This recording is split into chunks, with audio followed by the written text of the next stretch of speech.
रोशनपुर नाम के गांव में चंदा और शांति नाम की जिठानी और देवरानी रहती थी। चंदा का पति बहुत पैसे वाला था। उनके पास किसी भी चीज की कोई कमी नहीं थी और उसके विपरीत शांति का पति बहुत ही गरीब और नशेड़ी था। शांति चंदा के घर में काम करके अपना घर चलाती थी। भाभी, घर पर खाने के लिए कुछ भी नहीं है। अगर आप थोड़ा खाना दे पाए तो बहुत मेहरबानी होगी। मुझे जो भी पैसे मिलते हैं वो तो आपके देवर नशे में उड़ा देते हैं। ये तुम लोगों का ना रोज रोज का ड्रामा हो गया है। अब देवर जी कमाते नहीं है तो मैं क्या करूं?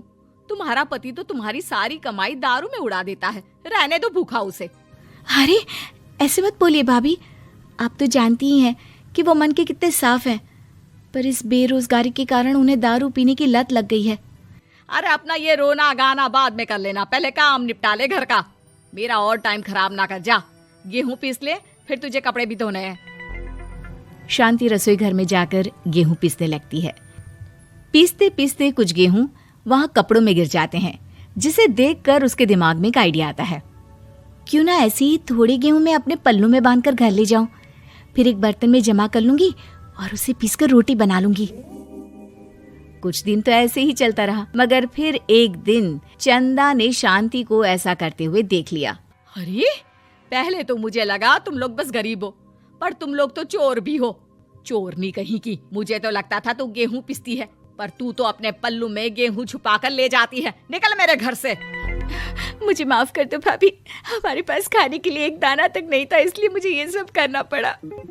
अरे तुम लोग मेरे रिश्तेदार हो, इसीलिए दया कर कर तुझे मैंने अपने घर पे काम पर रख लिया, पर तू और तेरा पति हमारे खानदान का नाम मिट्टी में मिलाने पर उतारू हो चुके हैं।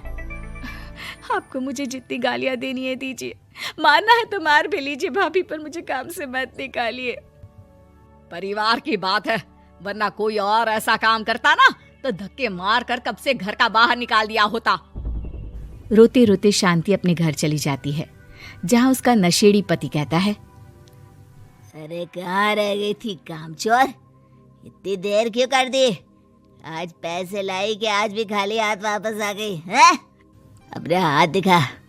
जरूर पैसे छुपा लिए ताकि मैं दारू ना पी पाऊं।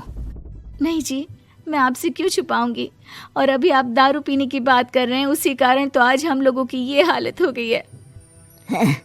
किसी काम की नहीं है तू, बिना मार खाए समझेगी नहीं। रख, अभी तेरे होश ठिकाने लगाता हूँ। रामलाल शांति को बहुत मारता है। शांति का मन दुखी हो जाता है और वो गांव के तालाब के पास के एक पेड़ के नीचे बैठकर फूट फूट कर रोने लगती है। मैंने कभी किसी का बुरा नहीं किया, फिर भी भगवान मेरे साथ ऐसा क्यों कर रहा है?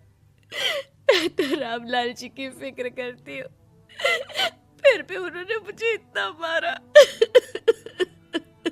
तभी उसे एक आवाज सुनाई देती है, रोने की कोई जरूरत नहीं है बेटी, चिंता क्यों करती हो? ये आवाज कहाँ से आ रही है? शांति अपने आसपास देखती है, उसे कोई नहीं दिखता। वो ऊपर देखती है, जहाँ उसे एक छोटी सी परी दिखती है। आप कौन है? आप तो कोई परी लगती हैं।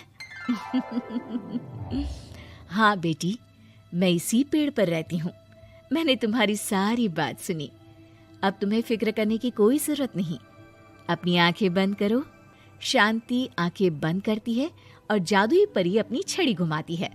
उसकी छड़ी घुमाते ही पेड़ के सारे पत्ते सुनहरे रंग के हो जाते हैं।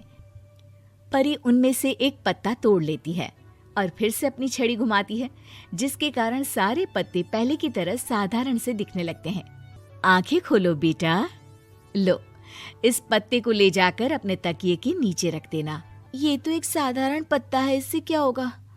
ठीक है, अगर आप कहती हैं तो मैं इसे रख लेती हूँ। शांति उस पत्ते को लेकर अपने घर जाती है और अपने कमरे में तकिए के नीचे रखकर सो जाती है। सपने में उसे वही पेड़ वाली जादुई परी दिखाई देती है। बोलो शांति, क्या चाहिए तुम्हें? मैं चाहती हूँ हम बहुत अमीर हो जाए और मेरे पति नशा करना छोड़ दे, उन्हें कोई काम भी मिल जाए।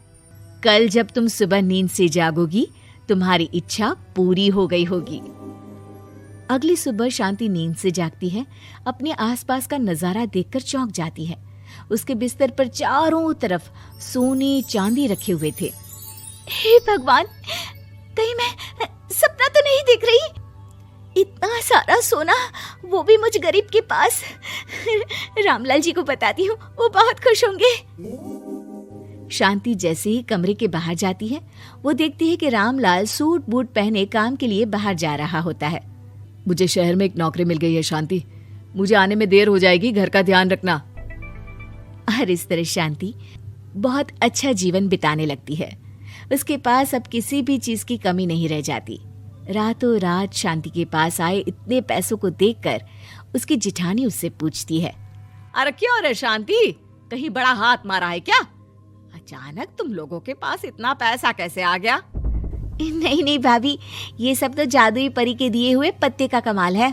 शांति जादुई पत्ते के बारे में सारी बात चंदा को बताती है, जिसे सुनकर चंदा के मन में लालच आ जाता है और वो झूठ मूठ रोते हुए उसी पेड़ के नीचे जाती है जहाँ उसकी रोने की आवाज सुनकर जादुई परी कहती है, क्या हुआ बेटा, क्यों रो रही हो? मैं बहुत गरीब हूँ, मेरे पति मुझे बहुत मारते हैं, अब मैं जीना नहीं चाहती। चिंता मत करो बेटा, अपनी आंखें बंद करो। जादुई परी चंदा को भी उसी पेड़ का एक पत्ता देती है और तकिए के नीचे रखने को कहती है। चंदा उस पत्ते को लाकर अपने तकिए के नीचे रख लेती है और अगली सुबह जब उठती है तो उसके कमरे में चारों तरफ सांप बिच्छू रहते हैं। अरे बचाओ बचाओ, कोई मुझे बचाओ, ये कैसा पत्ता है जिसे लाने के बाद उस गरीब शांति के पास तो इतना सारा सोना आ गया, और मेरे चारों तरफ ये सांप बिच्छू, अरे कोई बचाओ। चंदा अपनी जान बचाती हुई शांति के पास जाती है। चलिए भाभी, मुझे लगता है आपके घर में सांप बिच्छू को बस जादुई परी ही हटा सकती है। दोनों मिलकर जादुई परी के पास जाते हैं।